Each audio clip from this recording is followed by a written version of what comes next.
So Ange Postecoglu has been sacked.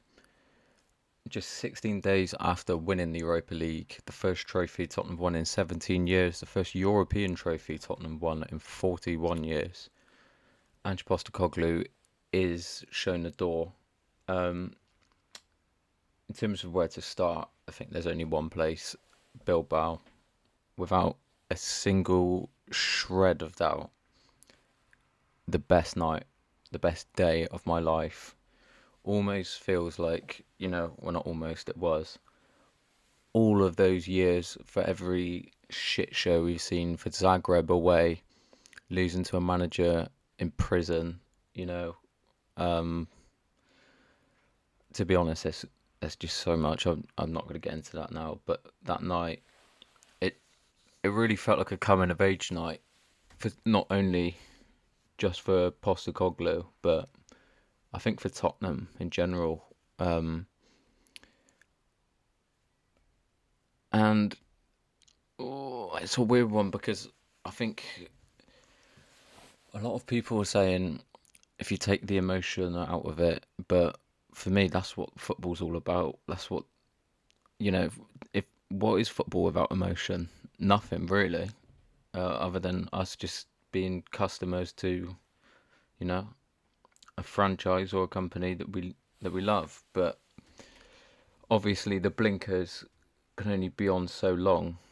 Um, and in a way, I think him going now probably does protect his legacy.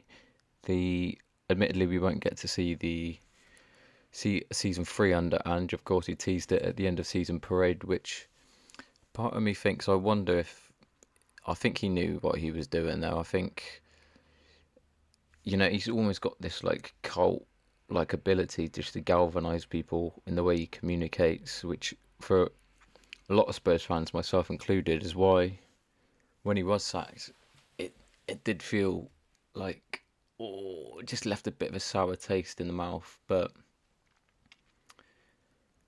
it's not all been smooth sailing. Bilbao will obviously paper over the cracks really of his whole tenure. Aside from really the first 10 games of his Spurs career.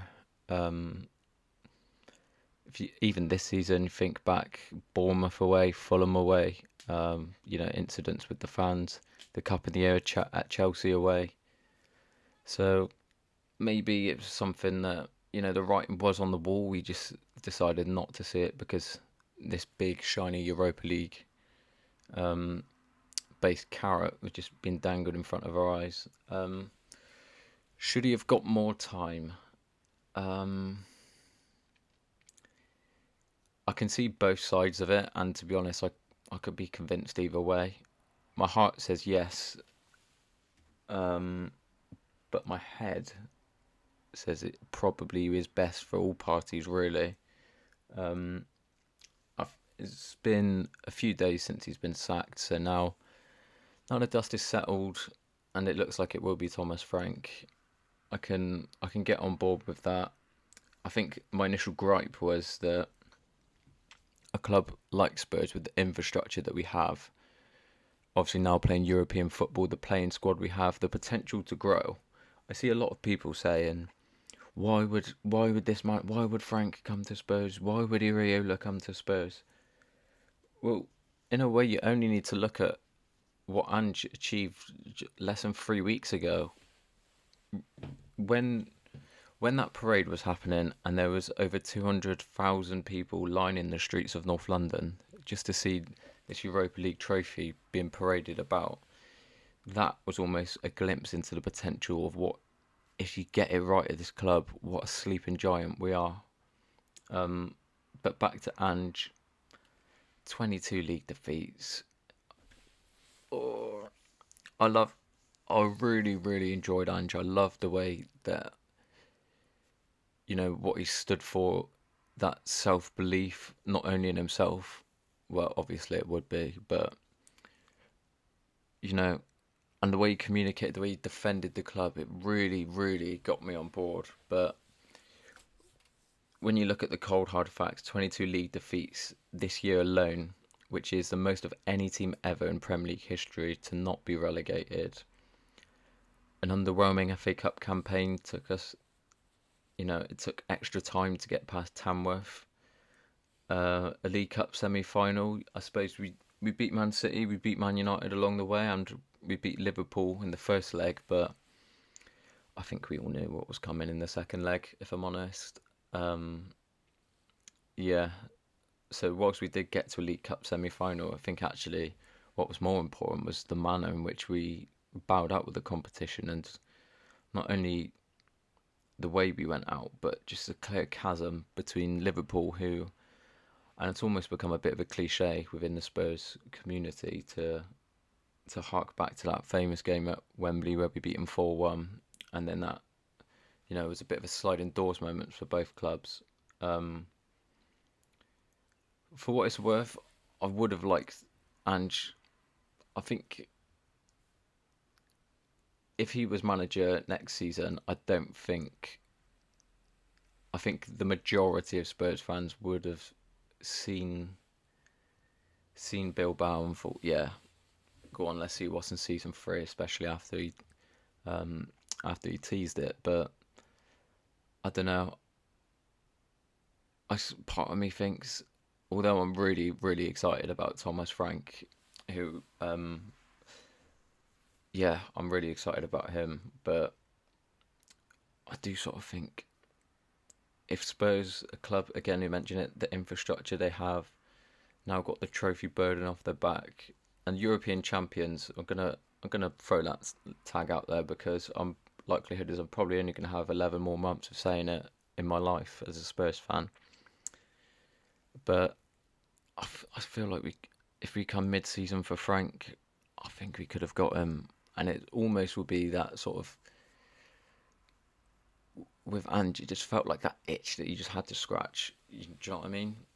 But different courses for different horses, really. Everyone's got an opinion on everything. Some people said only fools should have finished after the auction episode, but each to their own. But coming into this season, if I think of at the start of the year the red flags that I think have become, not all of them, but some of them have just become, untenable. Start with the high line. So the high line, of course, everyone will hark back to that Chelsea game, the 4-1 loss, where it's famous 9 men and everyone's on the halfway line. And I think that was, at face value, yeah, it was ridiculous. But I think that was more about Ange's philosophies and trying to instill that belief in not only in the way he plays, but just a general attitude towards each game. I don't think it was as extreme as it was last season, but it definitely could have been adapted. I think it was AZ, the second time we played them at home in the Europa League, and we'd just gone, I want to say, 2-0 up, and Van der Ven come off. Admittedly, he was being nursed. I say for that game, he was all season really, and you're 2-0 up, and you've just taken the lead to go in front, not only on the night, but on aggregate. And you're thinking, okay, just take the sting out of the game, And I can remember their goal come from a ball down the line where they just knocked a simple ball down the line, and Archie Gray was just then in a foot race, and then AZ threw people forward and scored from it. And that's sort of when you're there and you're hitting your head against a wall. Not literally, it was tempting as it fucking is for what Tottenham sometimes. And you're just thinking, come on, a bit of game management. And that sort of leads me on to second red flag, which was the one way of playing, no plan B.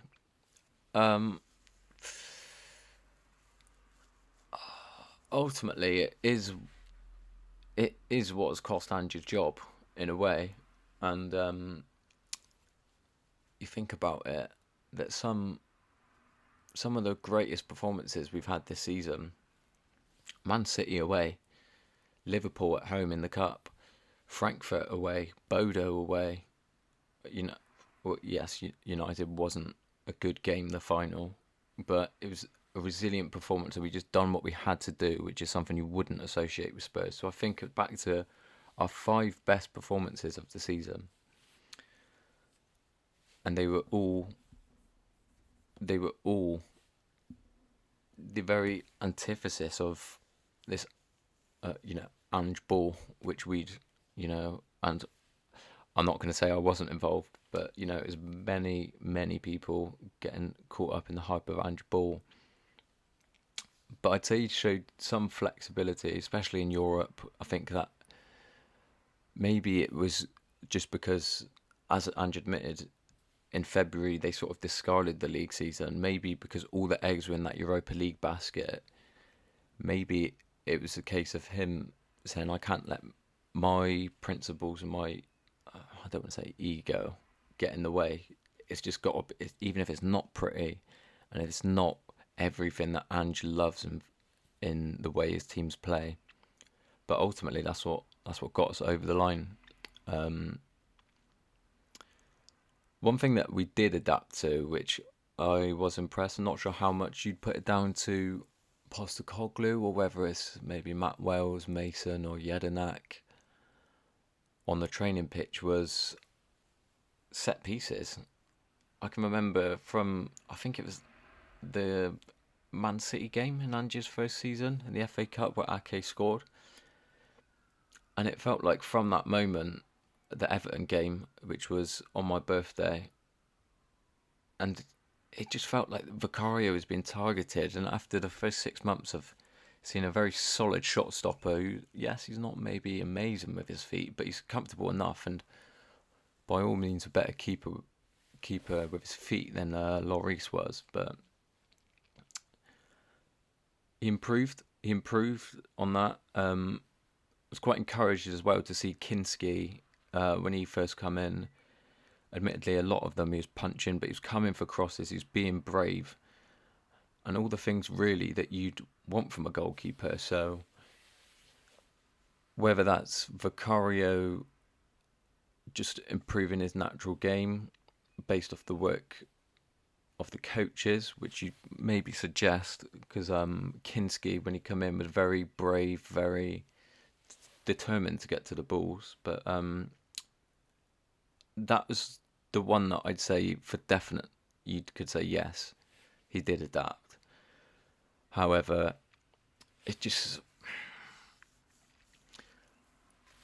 I can remember hearing, I think it was Harry Brooks, who's, if you don't know, he's a sports coach who works with some of the best athletes, not only in European football, but in the Premier League as well. And he was talking about Ten Hag whilst he was at United, and he said he couldn't picture a goal that Man United would score in the way that if he shut his eyes, you wouldn't think of a goal that, a typical goal. Whereas with Spurs, the example he used was Ange, in saying that, maybe quite a lot we'd see, and at the time last season, you'd see Brennan Johnson at the back stick with a tap in, maybe, I don't know, Son with a tap in. But what really concerned me is I feel like if I shut my eyes, I could picture us, the exact sort of goals we conceded, and it was just too much. It really was. And look, I don't think Ange is stupid. Ange would have seen that firsthand. You would have known that this is an issue. But the question is really, if he knew, he should have changed it. And I think back to the goals that we'd concede, the amount of times there'd be someone at the back post unmarked. And I even think back to Ange's first home game as Spurs manager, the United 2-0 win. And we could have been 2 or 3 down by half time. They're really, Porro, I think I can remember he got caught quite a lot. And I think your doggy did as well. But yeah, the back post being unmarked, just being caught too high up the pitch, and a lot of the time it being either Bentancur or Basuma with realistically two or three players running at him at once within 30 yards of space. I think of the Gibbs White goal. No, he didn't score the goal, sorry. Gibbs White set up Alanga earlier in the season when we lost 1-0 to Forest. He had about 40 yards of room. I was thinking, what the fuck? Like, is anyone going to go towards him? And it feels like every few years in football there's I don't know if you'd say a craving or a fetish for certain players. I can remember a few years ago it was a left centre back saying, "Oh, there's no good left centre backs out there." Now, obviously, football has moved on, and now it's going in the cycle where there's quite a few left-sided centre backs. Whereas I can't think of any DM in the world, for as much as the likes of Liverpool who've won the league still don't have really a DM. And how every team says about this almost like mythologized number 6 who would be a DM, put out fires and all that. I'm sorry, you could have any midfielder in the world.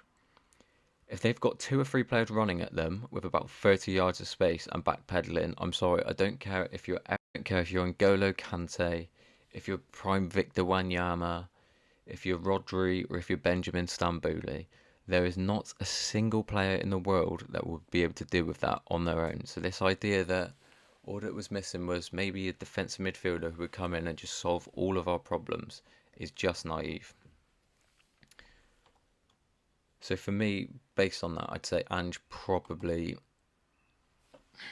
I would have liked to see him get another season. However, when you break it down and you weigh up the pros and cons, I wouldn't say I'm behind the decision, but I'm certainly more understanding than I was when the news initially broke. But I think what you've got to look at with Ange is his legacy will always be Bilbao. There is the sort of intrigue of what would happen in the third season, but I think at least for him now to leave and for Bilbao to be his everlasting memory, because let's be honest, no one really cared about the Brighton game. No one really will remember it by the time the next Premier League game rolls round. So yeah, I think that would be the high point, and whether you think he was the right man for the job, you were against him from the start, or you were in favour of him from the start, or you change your mind or you flip-flop like I did. Spurs are in a better place now than they were before Postecoglu, and I think there's a few reasons for that. The obvious one is the trophy burden off our back. Do you know, it seemed weird going on Twitter and us being linked with players and not seeing Tottenham, this player's give up, he's retired from winning trophies. The sort of stuff that 12-year-olds put on Twitter and they think is funny. Or, troll football or some account like that. But you think of it, that is, I think realistically, the Europa League is probably the biggest trophy that a club like us could win, at least at the start of the season, and you could set your aims and say, yeah, we could do that, because I think a lot of work needs to happen between us bridging the gap between getting over the line for, and I can't even believe I'm saying this, a Premier League or a Champions League. Because if that's the yardstick, if that's what the new stadium is for, then that's where we've got to be aiming. At least, it's not being entitled saying we need to win the league. Everyone would like to. Name me one team in the fucking league who wouldn't want to win it. But what I will say is, at this point in time where Spurs are, I think that is the highest calibre trophy you can win. Not only because of the history of it, but also because it, like it has done for us going into next season, it gives us that secret door into the Champions League. I think another underrated aspect of the job that Postecoglu faced coming in is it really has been a change in the core of the football team. You look at some of the players who've been key players for us down the years: Højbjerg, Sanchez, Dyer, Lloris, and losing Harry Kane. What was it, 3 or 4 days before his first game? Again, we can go back to the conversation about the hierarchy of the club, but maybe that's for another pod. But yeah, and then you think of those players lose that left, and then obviously since then you've had the likes of Ivan Perisic move, who wasn't here for ages, Emerson, who again wasn't here for ages, but definitely was, had enough minutes as a first team player. Then you've obviously got the likes of Lo Celso and Dombele moved on, and you look at the players coming in. I know, look, Udogie wasn't an Ange signing; he was here, signed the year before, but it's still another player you've got to integrate. Mickey van der Ven, James Maddison, Lucas Bergvall, Vicario, Solanke. Maybe, yeah, if you take Udogie out for the sake of this particular argument, but that is the spine of a new team. Van der Ven, Maddison, Bergvall, Vicario, Solanke.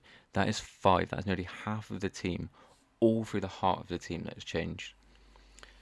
And is why ultimately I know some people just said, yeah, thanks for the Europa League, Ange, and off you go. Which again, I'm not telling you how to support your football club. Support it in whatever way you see fit.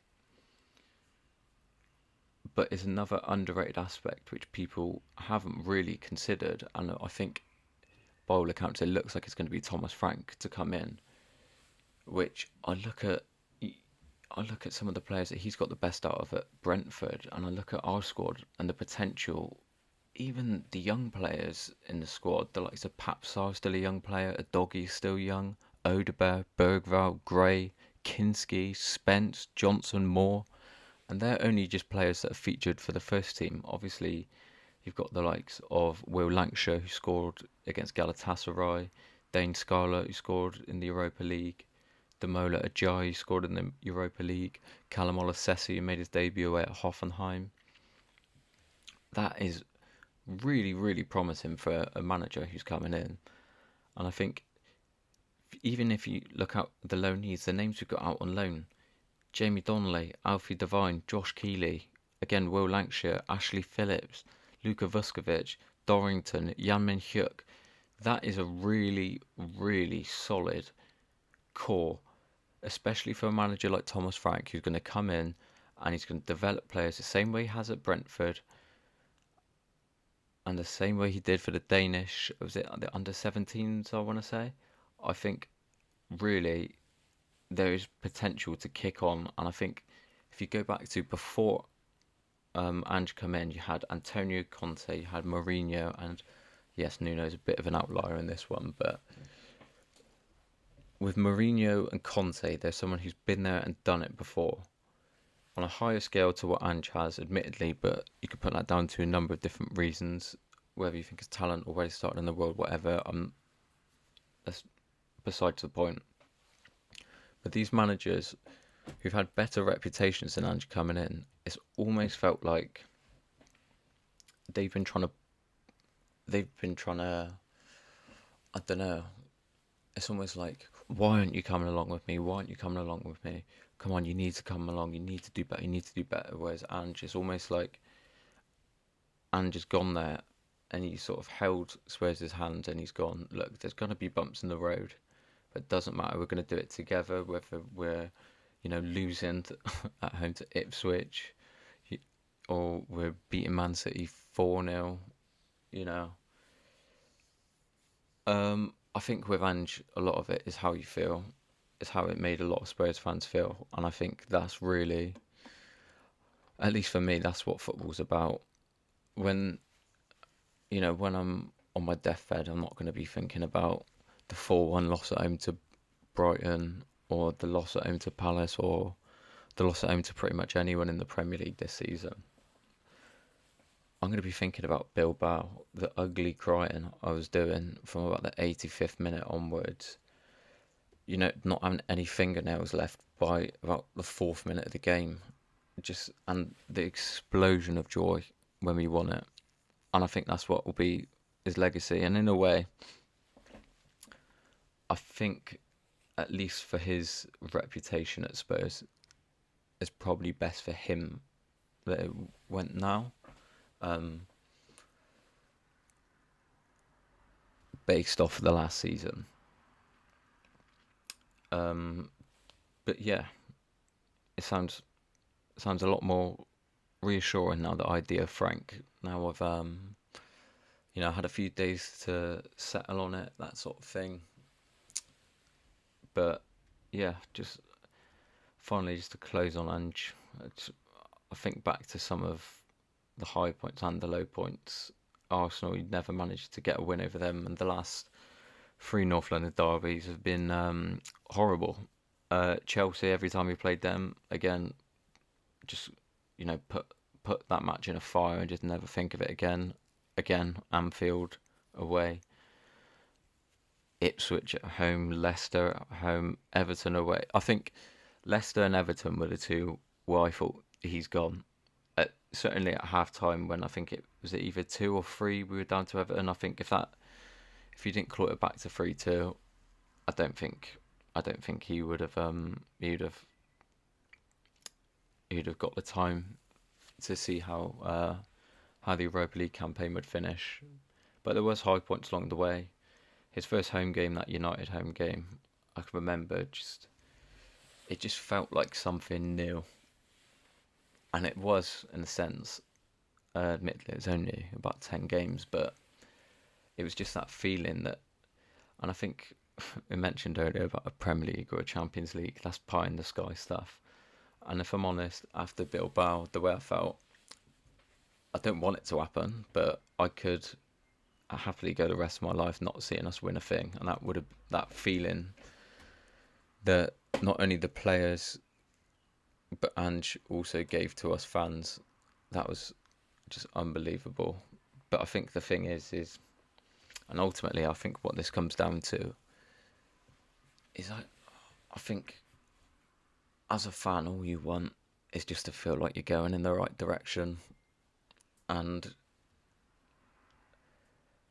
I genuinely am 50-50 with this. I could make cases for or against. I'm probably more leaning in towards Ange initially, but now I've thought of it. But yeah, I don't really know how to end this, really. Other than, not that this would ever get back to him, but thank you, Ange, for the best night of my life. Which does sound sexual, it's not meant to be, but yeah, and I think what got us over the line in some ways, despite his deficiencies, at least that some people would say, it's just that self-belief, that like unwavering self-belief that you can throw as much at Ange Postecoglu as you want, and you won't break him. And if there's a club that breaks managers, it's this one. And I really, really thought at times he was going to break. There's glimpses, of course, we've seen Bournemouth away, Fulham away, Chelsea away, the Man City game last year where, we wanted Man City to win, so Arsenal didn't win the league. But he's going to be remembered for that second season. He's just the balls to do that. Not just for anyone to do that would be like, wow. But of any club, the same club that lost to pretty much relegated Portsmouth in the FA Cup semi-final, the same club that, Lasagna Gate, losing to Zagreb, finishing fourth and still not getting the Champions League, losing to FK Mura, Pacos de Ferreira, of all the clubs that logic would suggest, don't say it, do not say it, keep your mouth shut, it would be Tottenham. And to his credit, he done it. So for that, I tip my hat to you, Ange Postecoglu. You may not get a third season, but you always win in your second one.